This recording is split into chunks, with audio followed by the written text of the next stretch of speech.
Comic Book Savant, episode 433.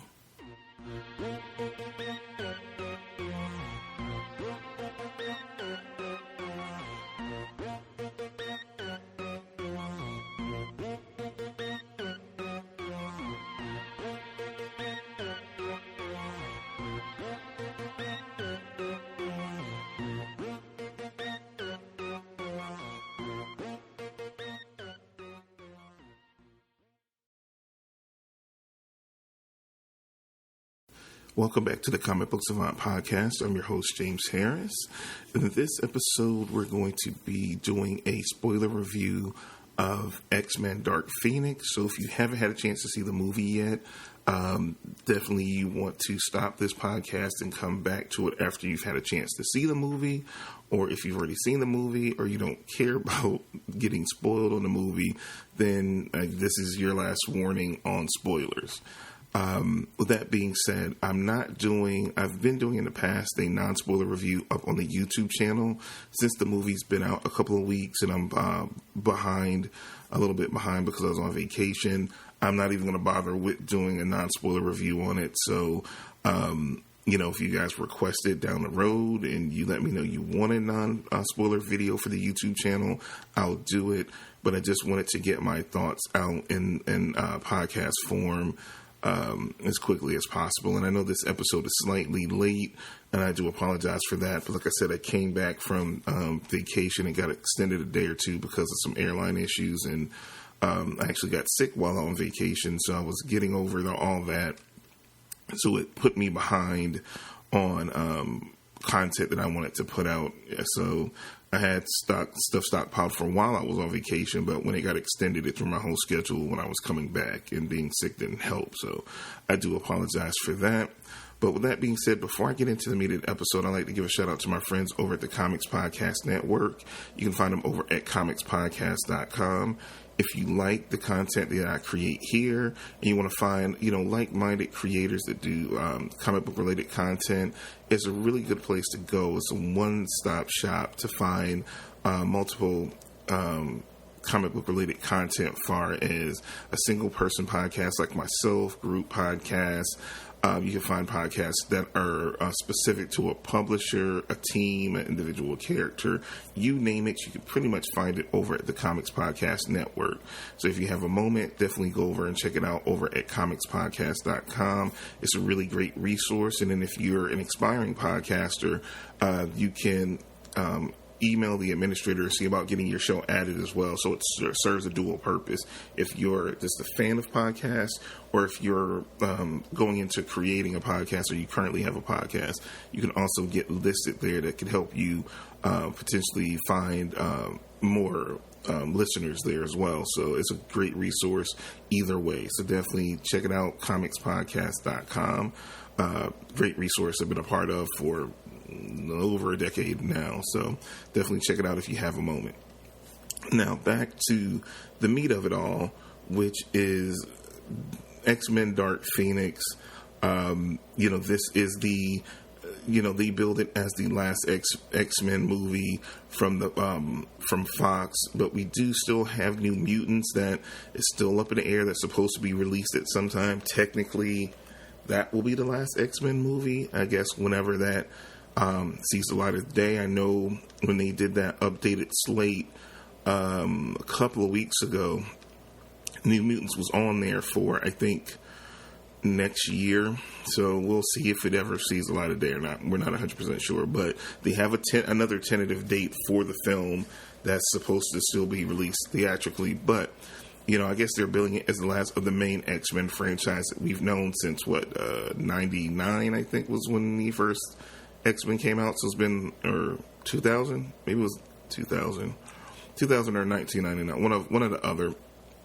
But this franchise has been around, and we've been with this group of characters for quite a bit.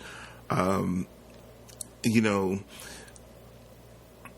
was debating so hard about if I was going to see it or not. I had a chance while on vacation to see the movie, so I figured I would go ahead and do this review. We talked about it quite a bit on the Facebook group. And if you haven't had a chance to join the Facebook group, I definitely encourage you to do so. We do a lot of, comics talk, and I throw out ideas for shows, and, I try to gauge the group about, what they want to, have me cover. So, and we get to know each other and just have a lot of fun. It is facebook.com/groups/the Savant Society. And you could just request to join, and as soon as I see the request, I approve it, and we just have a lot of fun. And like I said, I throw things out, and it was kind of split on people if they wanted to see it.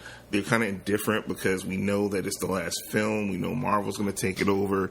Whole thing's going to be recast. So this whole thing has been kind of a jumbled mess. But let me just get into the basic particulars of it. X-Men Dark Phoenix, directed and written by Simon Kinberg.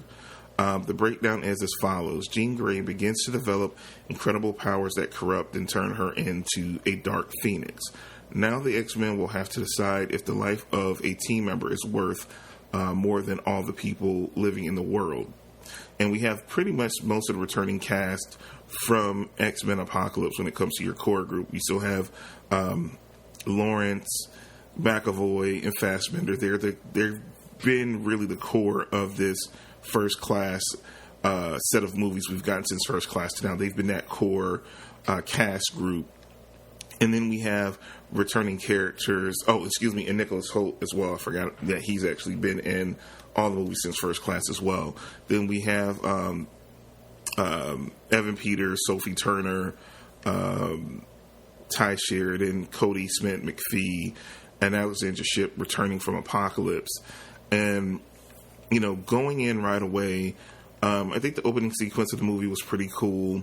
But one thing that's very inherent from the beginning is that this movie was very small in scale.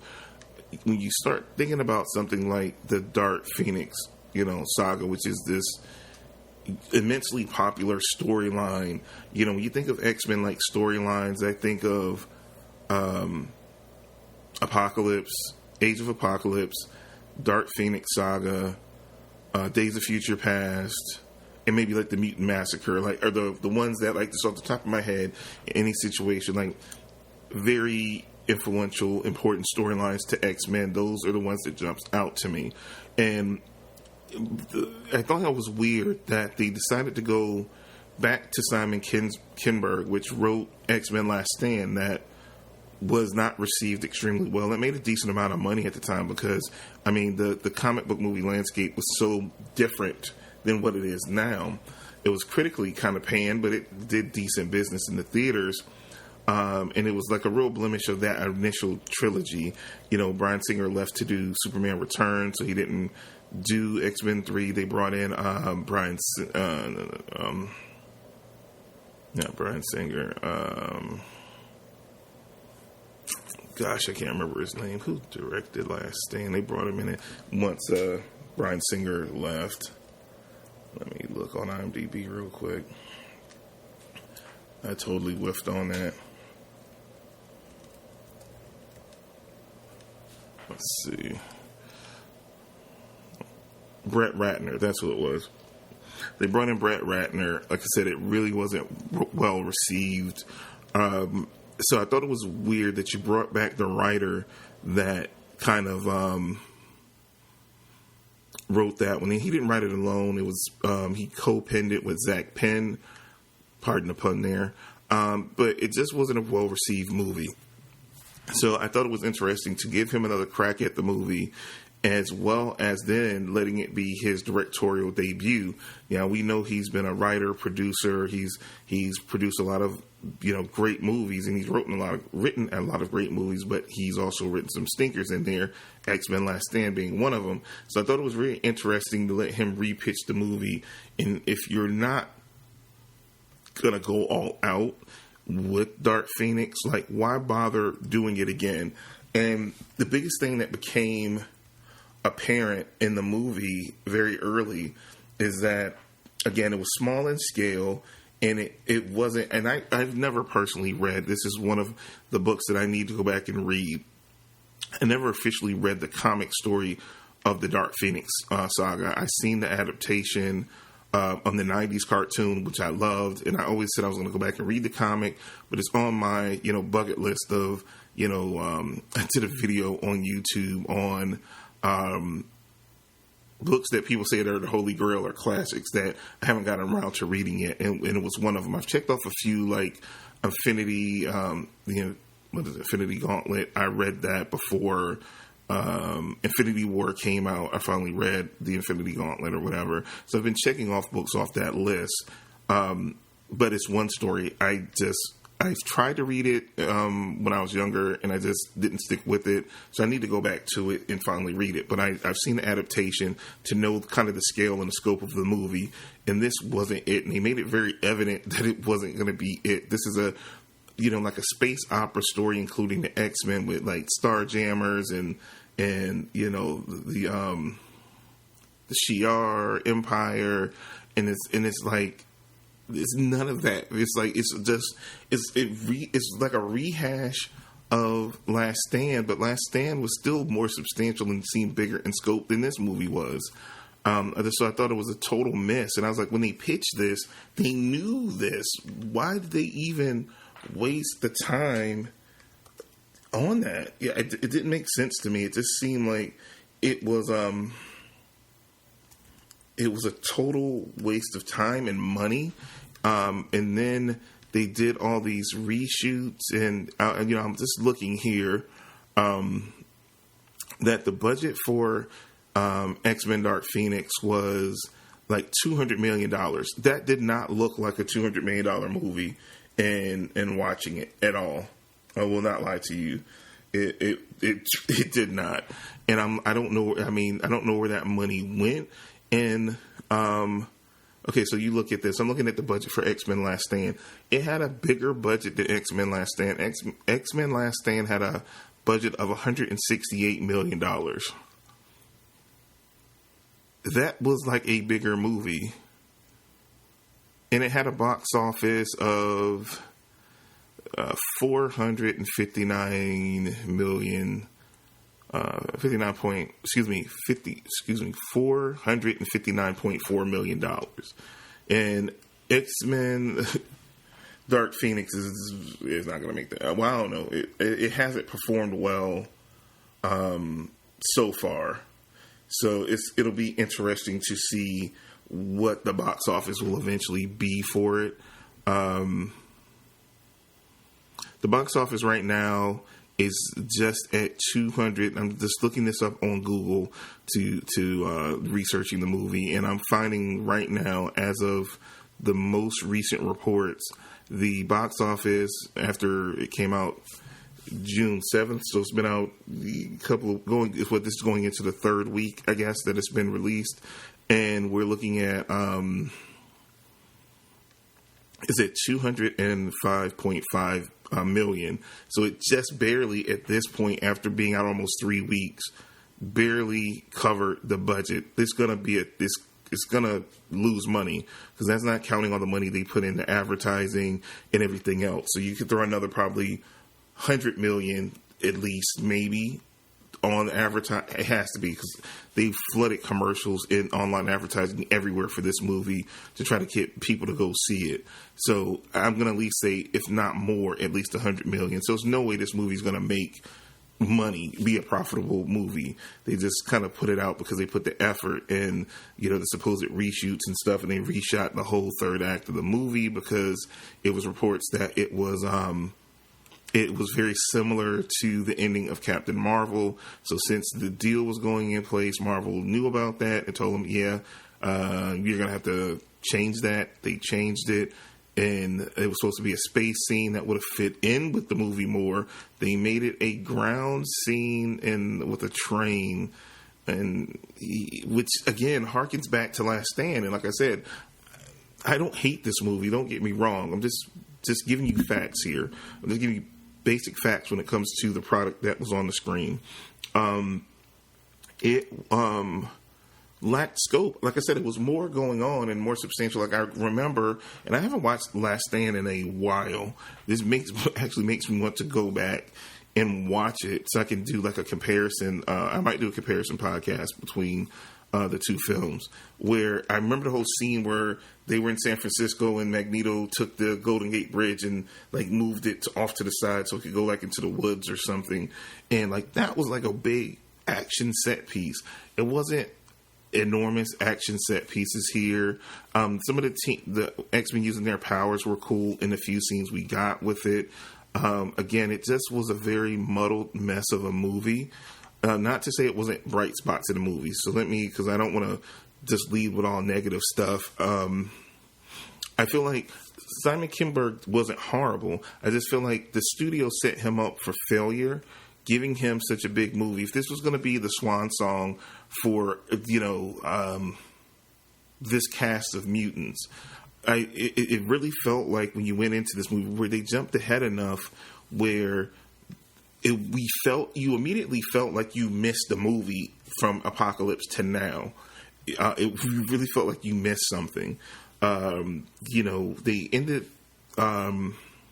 Apocalypse with the cool scene where you see the X-Men in all their colorful outfits, like from the 80s, early 90s era, and then you jump into this movie, they're all in the bland Grant Morrison, big X at the top, which those outfits wasn't from the 90s, those were from the 2000s, and they were in the 90s, so I don't know why they set everything up with them in their own individual outfits at the end of Apocalypse. And we just saw that one last shot of it, and then we never really get to see them in those outfits because they looked so good. So I really would have liked to see them in those outfits, and we don't. It's just like all this time passed. Now we just met this Sophie Turner's Jean Grey. Now she's the centralized character of a film. Now we have this relationship with her and Scott that we haven't seen develop. They had just met in the last movie. Now, all this time passed and they're just like in this deep loving relationship. I felt no chemistry between the two. I wasn't a big fan of Ty Sheridan as Scott Summers. I just think they really didn't do too much, and they didn't have enough time to develop him.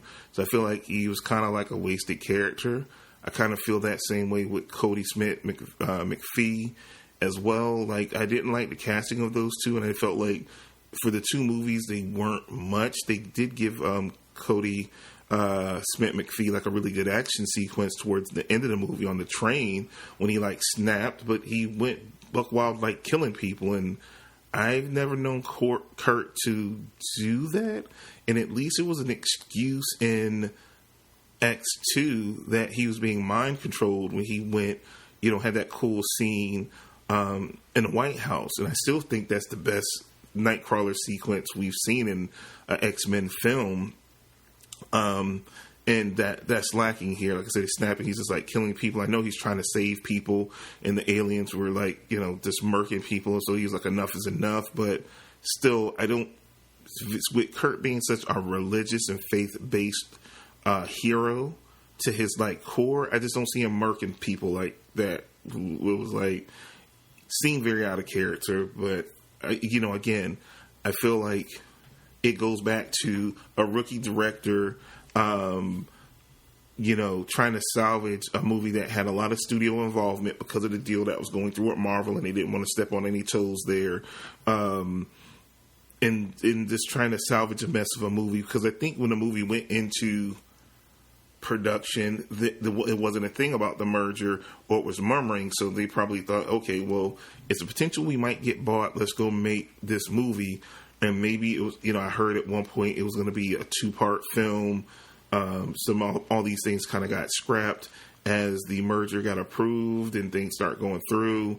And then you got an answer to a new overlord. And so it probably was a lot of studio involvement. After the movie was planned to be one thing, they had to shift it to another, which probably was a nightmare. And again, I would have, though I wasn't a huge fan of Apocalypse, I think at this point, I would have rather them not touch the Dark Phoenix storyline at all again, and did another movie kind of just to develop these characters more, or just they didn't bother with doing another movie. But, you know, that's hindsight's 2020 because, like I said, when how all the stuff went out, the merger and them already being in production in the movie, that probably had a lot hampered this movie considerably. So I'll give that the respect due in that situation. You know, I felt like the overall story and script was just weak. You know, for this to be the most popular storyline, you would have thought they would have had more there because the story was very basic, and this is a very complex, overflowing story. Like even the cartoon in a multi-part episodes was way better. Like I would go back and watch that now over this movie any point in time. That Fox X-Men adaptation of the Dark Phoenix, I felt like they did a really good job with telling the story where this just failed so much. You know, I felt like, you know, like I said, some of the performances I was kind of disappointed in. I felt like James McAvoy has been one of the strengths in the First Class series. I kind of felt like I didn't like what they did with his character in this movie. And again, I feel like that goes back to the script. Him as an actor just used what he had. I felt like they totally wasted Jessica Chastain. Like I said, I wasn't a big fan of Ty Sheridan and Cody Smith McPhee. They just didn't do much for me in the film. I felt like the movie shined brightest when Michael Fassbender was on the screen. He's just Magneto for me, and like that his Eric character is just so good. I felt like the script kind of let Sophie Turner down. I felt like she did the best she could, but they didn't give her enough. If you're gonna make the Dark Phoenix saga, like really focus in on her as a character and like deal more with the internal conflict and her trying to fight off the Phoenix entity. I felt like they did a better job with that whole thing in Last Stand with Femke. I can't pronounce. Was it? What's her name? Oh. How's it pronounced? Femke, Jansen. I had just seen her in an interview. Femke Jansen, and with the Jean Grey and the Phoenix Force, and her like indulging in it and trying to fight it, like how she portrayed it. They gave her like more room to maneuver that whole situation than I felt like Sophie did. And she's a beautiful young woman. I felt like she looked raggedy, like how they had her hair, her outfit. Like, you know, I see movies where, you know, like you see Scarlett as, you know, as Black Widow. She doesn't look all, I mean, unless she's been through this, you know, the mess, she looks haggard or whatever, but they present her in a way, and I felt like they disserviced how pretty she was. I mean, I just seen her on Game of Thrones. I've seen her in interviews, even with makeup off and not done all up, and she's a beautiful young woman. And they just made her look horrible. I mean, she's the star of the movie, and I felt like they just did so many missteps that really hurt her and didn't give her, because she's still a relatively young actress, even though she's a very good and experienced actress. Like, give her something to work with. And they had these other storylines where they took the focus off of her when the movie is totally about the Dark Phoenix. It felt like not so much. It was more about people standing around moping and sad about Dark Phoenix than Dark Phoenix herself, and going out, her causing chaos, and like maybe showing her go off in space and devour a planet like she did, like in the cartoon and things like that. Like, you really never got a scope for how powerful she really was as Dark Phoenix, in my opinion, at any point in this movie. But I felt like she did the best she could. I really liked Evan Peters and Alexandra Shipp. They were solid, but they didn't have much to do in the film at all, which was a waste. But I really felt like Alexandra Shipp really came into her own as Storm in the little part she had. And I would love to see that movie in between, where these bonds between the team were formed. We had just seen the team come together, and it's like, fast forward, it's like 8-9 years later, and they're like this cohesive unit. You know, Mystique is, you know, their field leader, and that part was cool. And it was kind of sad too that I felt like Jennifer Lawrence was more invested and being Mystique in this movie, and she was killed off at the very beginning.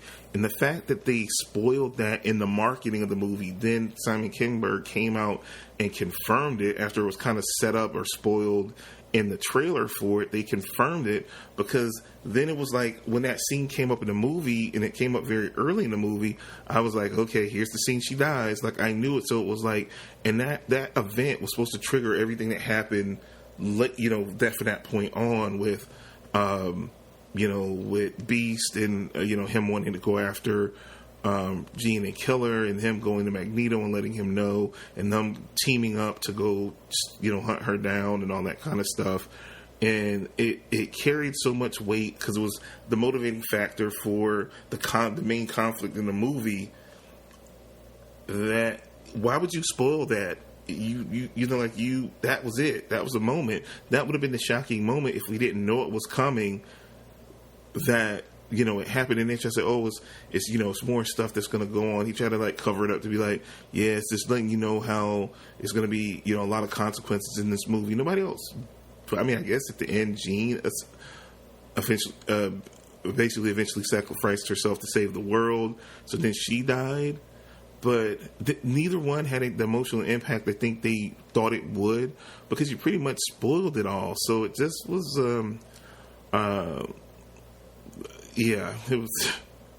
it was potential in this movie, but then there was so much things that they just could have done better. And with a $200 million budget, you watch this movie. If you haven't seen it, you watch it.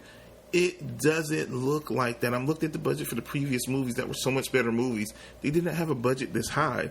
So I really want to know, where did the money go? I mean, it just had to go to reshoots and scheduling, because it was like the worst, I feel. But like I said, I don't hate this movie. I am a completist. I own all the X-Men movies, my movie collection digitally. So I'll get it because I'm a completist, and it's the last one. I thought it was a decent movie.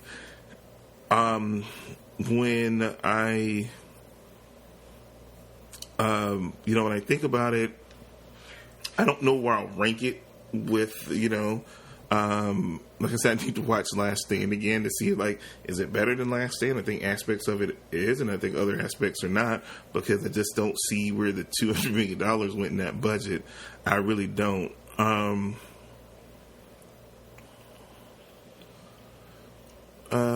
So I'll just break down my ratings. My rating scale that I use when I come up with my overall rating for a movie, I look at 5 categories: acting, casting, direction, special effects, and story. I gave the acting 7 out of 10, casting 8 out of 10, directing 6 out of 10, special effects a 7 out of 10, and a story of 5 out of 10, which averages out to about a 6.6 out of 10, but I give it a 6. I don't do that. So I give it a 6.5 out of 10. As I think, like I said, it's a meh movie. It's a blah. It's not a thumbs up. It's a thumb down. It's a thumbs in the middle.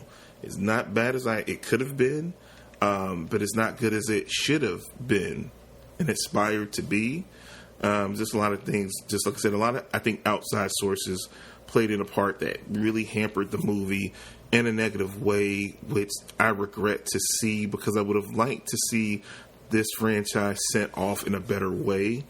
And part of the reason why I saw the movie was based upon that. I was attached to this franchise. I especially after Last Stand left a bad taste in my mouth. Then they came back with First Class, and I liked what they did. And Days of Future Past, I really enjoyed. So I wanted to see where they progressed. And another bad thing was, too, that Kinberg was a producer on the last movie, if I'm not mistaken, and things like that were muffed. Like, we saw the emergence of the Phoenix at the end of Apocalypse, and then they were like, no, this just happened when she went into space and the entity, and so it wasn't even continuity-wise, it didn't even match up with the last movie before it, and that's another thing that bothered me so bad, because I'm big on continuity, and I thought it was like, yo, you just had the last movie where she was fighting Apocalypse, and we saw the whole glimpse of the Phoenix, and they don't even know, it's just now, like this, she got it from this alien thing, and it hadn't been there, it hadn't been dormant, her whole life. It was weird. It was just like, how did you did you not watch the last movie before you started producing this movie? Like, yes, it was a script. It was a whole completed movie. You know, you're a producer. You got prints. You can watch it. You know, did you not watch the movie before you wrote this story? I'm just saying. I'm not trying to be nitpicky, but that was a big thing at the end of the last movie. Like, to set up, that's where they were going in this movie, and they don't even acknowledge it. Yeah. But that's all I really have to say about X-Men Dark Phoenix. I feel like after this movie, they definitely I don't feel Marvel is going to touch X-Men for probably 5 to 6 years. You got to let the stink off of this one kind of cool off before you start recasting and all that kind of stuff and get hype. And they already got a slate, you know, for the next 5 years that they pretty much dropped down for us. They got dates. I don't think X-Men, because that wasn't a completed thing yet, I don't think we're going to see that right now. I don't think it would be a good thing to jump right back into the X-Men. I definitely think they need it to cool off. So, you know, maybe towards the end of Phase 4, we might start seeing hints or tie-ins to X-Men. I don't think sooner, but you never know, because they really quickly incorporated the word is that I'm looking for, incorporated Spider-Man into the MCU very quickly. So, you know, they could do that. I feel like after seeing this movie, I felt like, yeah, we need to let this rest for a while, just for a while. And it sucks because I wouldn't mind seeing Sophie Turner back as Jean Grey, because I don't know how I feel about Ty Sheridan. I wasn't a huge fan of his character and portrayal. I don't think it's him as an actor. I just think what they gave him to work with just between both movies just wasn't enough. But I do think it definitely needs to be like a 5-6 year cooling off period. And then I think the absence of the X-Men will grow fonder, and then people will be really hot for when we're going to get the next X-Men movie. And then that you can start building up to that. And if you start dropping little end credit sequences and stuff like that, and, you know, start building that up, then I feel like it could then come out and be successful. Because I feel like if they rush another X-Men movie out, even if it would probably be better because Marvel, I think it's a lot of work to do to set up the world, because we haven't had mutants in the MCU as of yet that we are aware of, because we do know that Wanda and Quicksilver were products of, was it the Space Stone, if I remember correctly? Maybe I'm saying that wrong. From one of the stones, from the scepter, Loki scepter. So I think it was a Space Stone, because it allows you to teleport. So I think that, you know, they need to kind of establish those ground rules that we would know. But we still have Far From Home that comes out soon. And I'll be doing a full review on that, spoiler, non-spoiler. I'll be back on track with that. Again, just because this review came so late, like I said, it didn't make sense to bother delaying the podcast any further for me to be able to shoot both and put them out simultaneously. So, so I feel like, you know, unless we see something really that's a game changer that sets that up or opens the door to that, it needs some time to cool off. And I'll be interesting to see where it leads down the road. But with all that being said, that's really my thoughts. Like I said, good, not decent, not good, not great. Disappointing, yes, because I wanted more from the movie. But it had its good parts, and I think it's a watchable movie. Would I tell you to rush out to the theaters to see it? No, you can catch it on home video when it comes out. And I feel like you'll be just as well served by watching on a home video than rushing out to the theater to see it. Definitely. But that's all I got for you guys for this episode. As always, you can find me on Twitter, Instagram. I do most of my posts on Instagram. That's the social media I'm most active on. You can find me at Comic Book Savant. You can go by the website, which is comicbooksavant.com. If you want to give feedback or send me an email of any sort, I have a contact me page on the website. Just fill out the form right there from the site. You can send an email, or you can just email me directly at comicbooksavant@gmail.com. Either one works just fine. I'll get it either way. Also, if you like the content I create and you want to help support the show, check out my Patreon. It's at patreon.com/comicbooksavant. You get, I have different tiers. You get exclusive content, like a lot of times, not in this case, but most cases, you'll get early access to the main podcast that I put out here. I also have a whole separate podcast feed that's exclusive to the Patreon. So if you want to hear more of me go in depth on just different comic book related topics, I have a whole nother podcast feed for the Patreon supporters. You can get a hold of that. And I have other, exclusives there. So you can check out the page at patreon.com/comicbooksavant. It has a breakdown on the different tiers and what you get with each one of them. And it's just me trying to create something that I need your guys' continued support to help grow and extend the show, as well as the YouTube channel. So anything you do to help support the show goes a long way. So I have that Patreon there for that. And I like to create things in the tiers to give you some value back for your money for helping support the show. I do more content, exclusive stuff for that, to give out to you guys for your additional support that you give me for the show. So definitely check that out if you have a moment. Also, hit me up on social media. Also look at the Facebook group as well. Like I said, we're growing that out and we're having a ball there. And we talk comics, get to know each other. It's just a good place for us to kind of come together as a community and kick it. So again, it's facebook.com/groups/the Savant Society. So, like I said, put a request in. I will approve you, and you can come in there and join the fun and the Savant Society, which is what we call ourselves now, the community of the podcast and the YouTube channel. So definitely check that out as well. Also merchandise. The merch store's up. T-shirts are on there. Stickers. I'm gonna try to focus in the next couple of weeks on creating some more merch, tightening up the website. I want to make some improvements to the website as well. So I'm gonna try to get all that done the next couple of weeks. We're heading into August. Will be the anniversary of the show. I can't remember how many years.